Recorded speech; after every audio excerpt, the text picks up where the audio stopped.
Hey folks, Turbine Guy coming back at you with a really interesting story fresh out of Tesla and Elon Musk, where they claim that it is going to be $4 trillion cheaper over the next couple of decades to transition to green energy than it would be if we just stuck with fossil fuels. Let's get into this article and see what they have to say.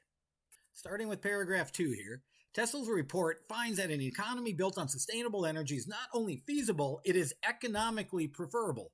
The switch would require less investment and less material extraction than continuing today's unsustainable energy economy, Tesla found.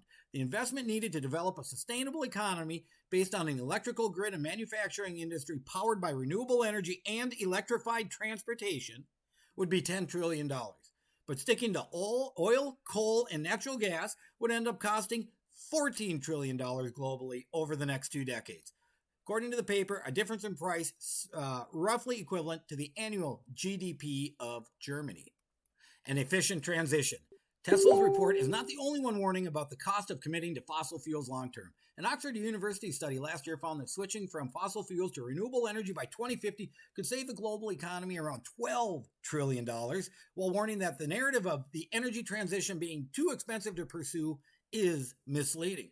There is a pervasive misconception that switching to clean green energy will be painful, costly, and mean sacrifices for all. But that's just wrong, Don Farmer, an economist and lead author on the Oxford study, said. Completely replacing fossil fuels with clean energy by 2050 will save us trillions.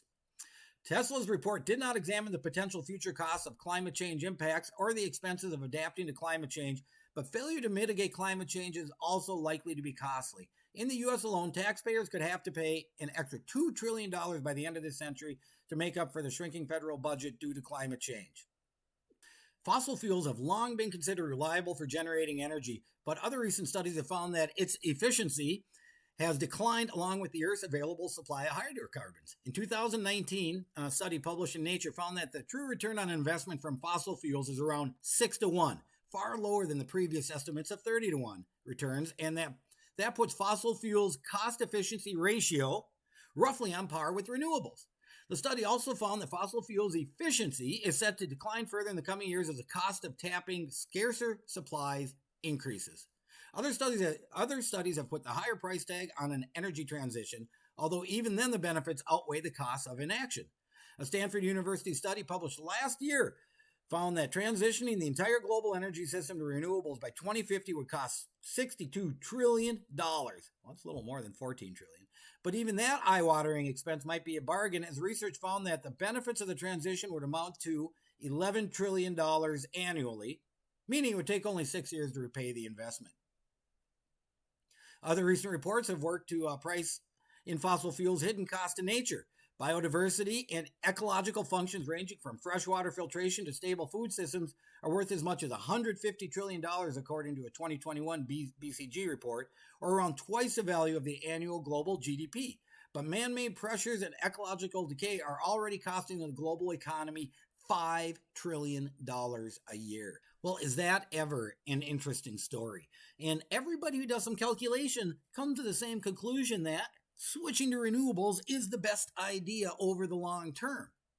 And it most definitely is, because no matter what, at some point we are going to run out of oil. We are going to run out of nuclear power, nuclear fuel. We're going to run out of a lot of different things, but the sun is always going to be there, and so is the wind. So are the waves. So many different things we can harness that we can continue to use, build upon, and build a better future, not only for us, but for the entire world. And I really say that because the one thing that caught me in that whole story was the damaging ecosystems, which is exactly what's happening. We're chopping forests down around the world. We're going through rainforests. I mean, we're intensive farming, dumping chemicals everywhere. We're really altering the ecological structure of this earth right now. And it's really not a bad idea to start restoring some of that the best we can, because you know what? There's only going to be more people. Turbine Guy, signing out.